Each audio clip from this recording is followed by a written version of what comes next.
Hello students, welcome to my channel again.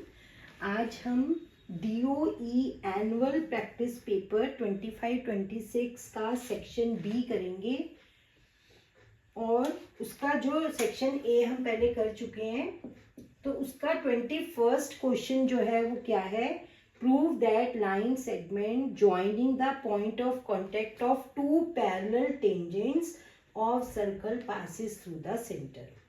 अब हम question को पढ़ते जाएंगे और पहले इसकी फिगर बनाएंगे। Prove that line segment joining the point of contact of two parallel tangents. इसका मतलब हमें दो पैरेलल टेंजेंट्स बनानी है। मान लो मैंने ये ले ली T1 और ये ले ली T2। These are two parallel tangents. अब जो लाइन इनके पॉइंट ऑफ कांटेक्ट को ज्वाइन कर रही है, अगर इसका पॉइंट ऑफ कांटेक्ट मैं P ले लूं और इस टेंजेंट का Q ले लूं, तो जो लाइन इसको ज्वाइन कर रही है यानी कि PQ, it passes through the centre. हमने प्रूव करना है कि ये सेंटर से पास होगी। तो इसके लिए हम क्या करेंगे, देखो।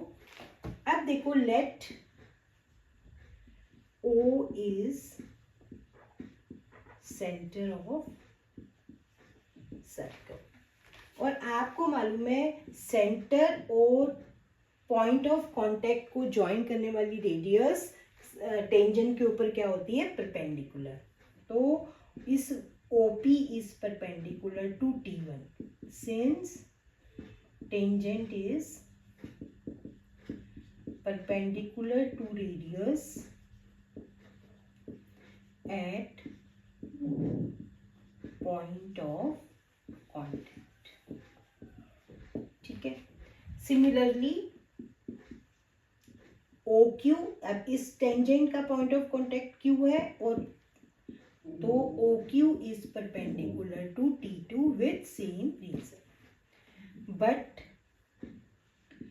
T1 और T2 हमें क्या दिए हुए हैं, पैरेलल। तो सो परपेंडिकुलर टू देम, अगर ये दो टेंजेंट परपेंडिकुलर हैं, so perpendicular to them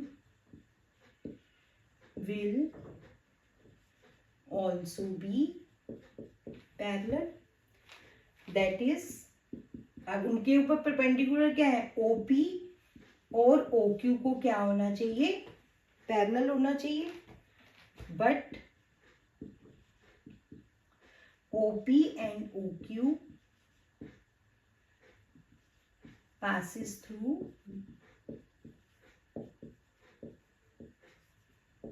same point O. So जब वो सेम पॉइंट से पास हो रहे तो वो पैरेलल तो हो नहीं सकते, सो दे कांट बी पैरेलल, इसलिए वो पैरेलल नहीं हो सकते। और अगर पैरेलल नहीं हो सकते तो इसका मतलब P, O एंड Q क्या है, कोलिनियर, क्योंकि एक ही पॉइंट से पास हो रहे हैं और पैरेलल है नहीं, तो क्या है, कोलिनियर है। दैट इज, अब इसका मतलब क्या हुआ, अगर ये कोलिनियर है तो PQ जो है वो कहाँ से पास हो रही है, और O क्या है, सेंटर है। सो PQ passes through सेंटर। ये है इस क्वेश्चन की एक्सप्लेनेशन। अब देखो, जो इसका नेक्स्ट क्वेश्चन है, question number 22।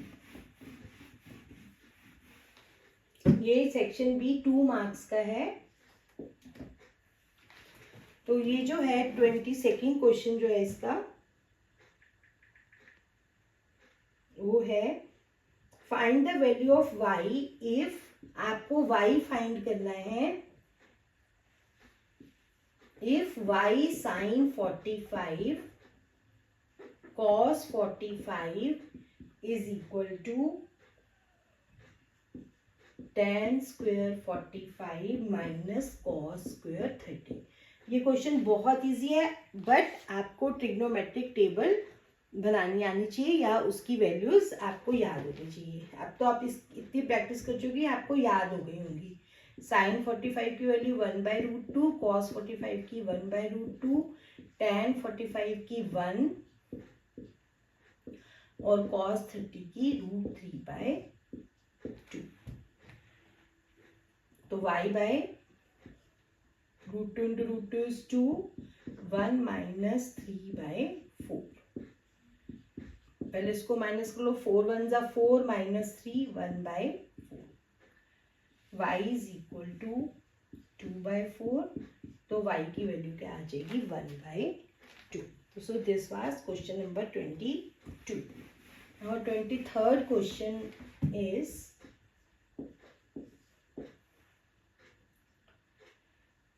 find the middle term of AP 5, 9, 13, 2, 0, 1। ये एक AP है, इसकी आपको मिडिल टर्म फाइंड करनी है। तो पहले तो हमें ये देखना है कि 5 से लेके 201 तक है कितनी टर्म्स। मिडिल टर्म फाइंड करने के लिए पहले हमें नंबर ऑफ टर्म्स पता होनी चाहिए। तो नंबर ऑफ टर्म्स कैसे पता चलेंगी? A कितना है 5, D हो जाएगा 9 minus 5 4, और लास्ट टर्म यानी कि AN क्या है 201। अब हम AN का ही फॉर्मूला लगाते हैं, A plus 201, 5 plus n minus 1, D is 4, 4n minus 1 is equal to, पहले 5 उधर जाएगा 196, n minus 1 is equal to 196 upon 4, ये 4 मल्टीप्लाई हो रहा है, यहाँ के डिवाइड हो जाएगा,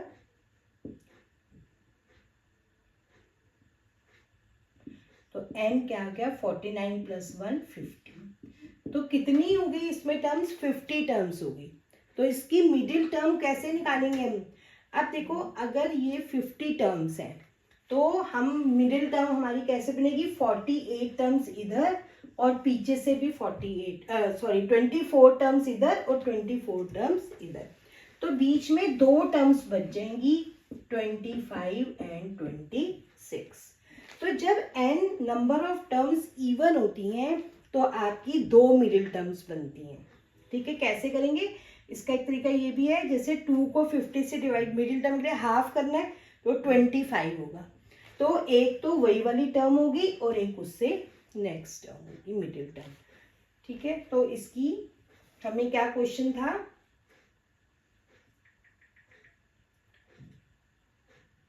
find the middle term of this AP, यानी कि हमने A25 निकालना है और A26। A25 क्या होगा? A प्लस 24D, A कितना है 5 प्लस 24D कितना है 4, 5 प्लस 96, तो 101 और 26 term A plus 25D, 5 plus 25 into 4, 5 plus, हम एक तरीके से और भी कर सकते थे इसको, एक ये पहले कर लेते हैं 105। वैसे अगर आपको 25 टर्म पता चल गई और D आपको मालूम है तो उसमें 4 ऐड कर दोगे तब भी क्या आएगा 105। तो 101 and 105 will be the middle terms of this EP. Now next question is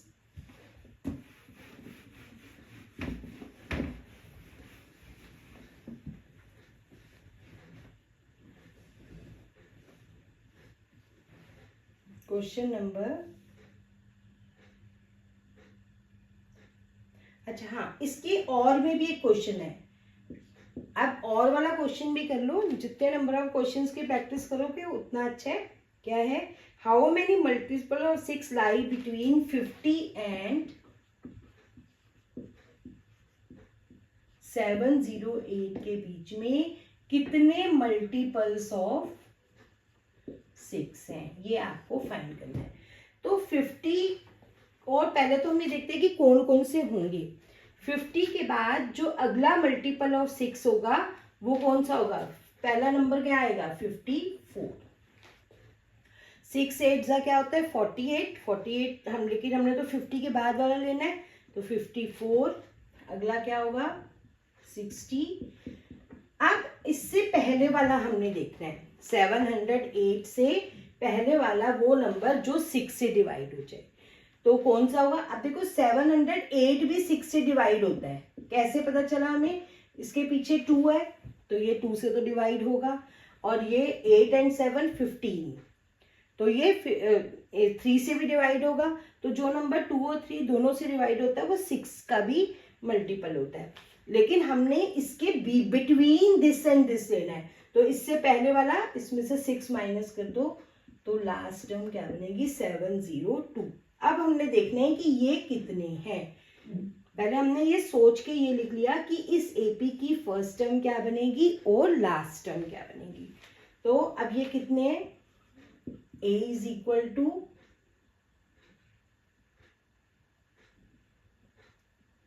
54 and d is equal to 6, तो an is equal to 702। तो an का फॉर्मूला लगा लोगे, a प्लस 54 d is 6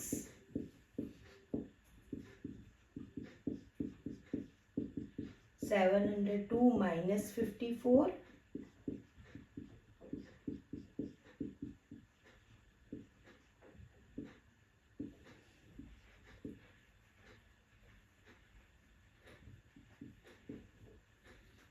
648।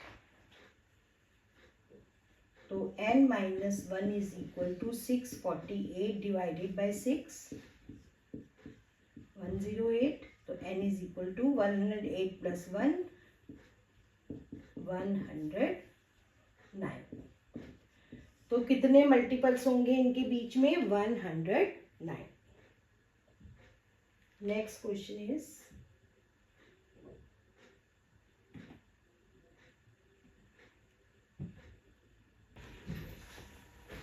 अब हम करते हैं इसका सेक्शन बी का 24th क्वेश्चन।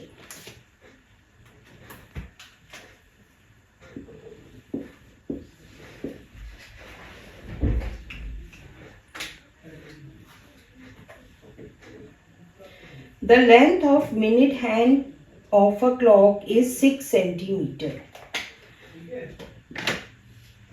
तो रेडियस कितनी हो गई 6 centimetre. Find the area swept between 120 pm to 150 pm। कितना एरिया स्वेप्ट होगा, तो टाइम कितना हो गया 120 से 150 के बीच में टाइम कितना हो गया 30 मिनट्स, और 1 मिनट में जो मिनट हैंड है वो कितना एंगल बनाती है 6 डिग्री का। तो 30 मिनट्स में कितना का बनाएगी 30 इंटू 6, 180 डिग्री का।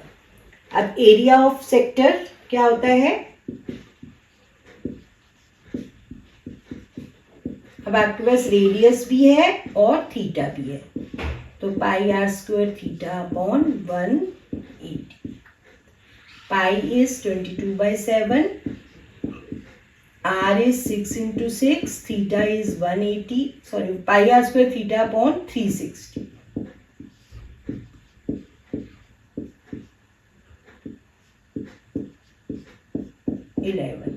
तो 11 into 66 upon 7। 11 को 66 से मल्टीप्लाई करोगे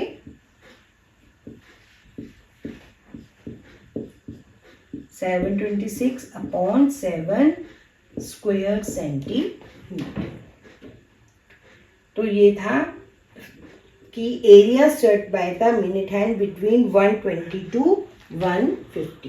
पहले आपने टाइम देख लेना है और फिर जितने मिनट्स होंगे उसको 6 डिग्री से मल्टीप्लाई कर देंगे। कभी भी ऐसा क्वेश्चन आए हमें ये पता होना चाहिए कि 1 मिनट में मिनट हैंड 6 डिग्री का एंगल बनाती है।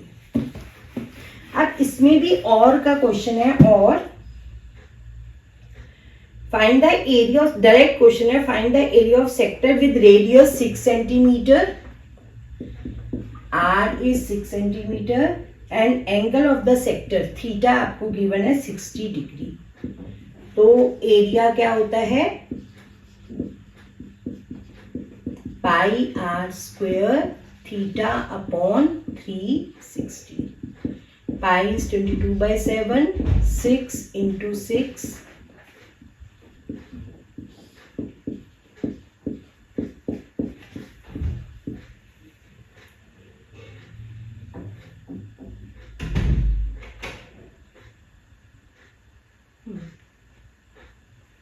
इस 6 से 6 कैंसिल हो जाएगा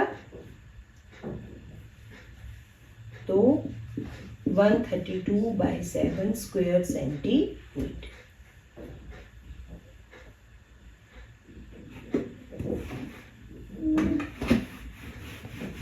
नाउ सेक्शन बी का जो लास्ट क्वेश्चन है वो है 25th.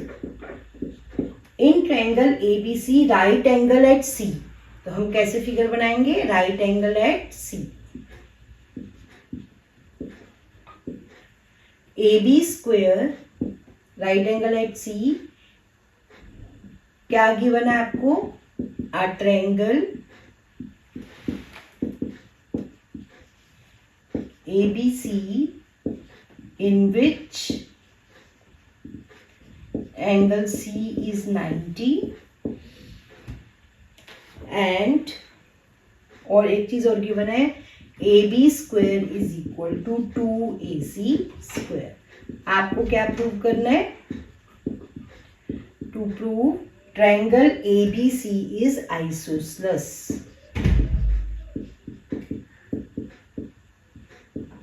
आइसोसेलेस मीन्स जिसके 2 साइड्स इक्वल है.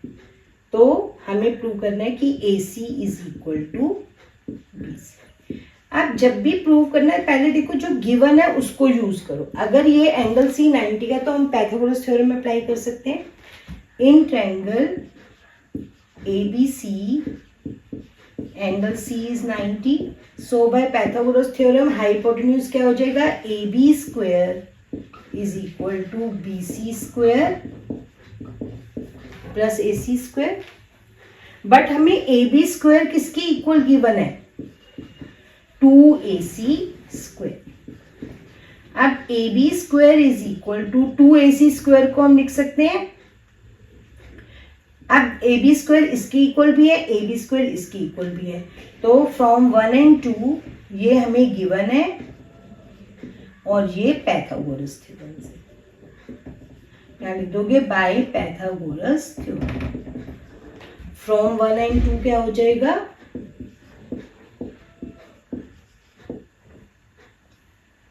लेफ्ट हैंड साइड इनकी इक्वल है तो राइट हैंड साइड इसकी क्या है BC square plus AC square is equal to 2AC square. 2AC square में से AC स्क्वायर माइनस करोगे तो AC स्क्वायर आ जाएगा. स्क्वायर से स्क्वायर कैंसिल हो गया. BC is equal to so triangle ABC is isosceles. ठीक है. तो this was section B and in the next video we will do section C of this paper.